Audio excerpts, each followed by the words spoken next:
கண்மணி அன்போடு காதலன் நான் எழுதும் கடிதமே. பொன்மணி உன் வீட்டில் சௌக்கியமா, நான் இங்கு சௌக்கியமே. உன்னை எண்ணி பார்க்கையில் கவிதை கொட்டுது, அதை எழுத நினைக்கையில் வார்த்தை முட்டுது. ஓஹோ கண்மணி அன்போடு காதலன் நான் எழுதும்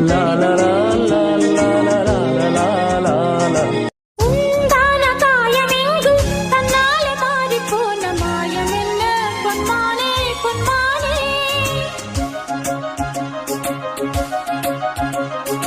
என்ன காயமான போதும் என் மேனி தாங்கிக் கொள்ளும், உந்தன் மேனி தாங்காது செந்தேனே.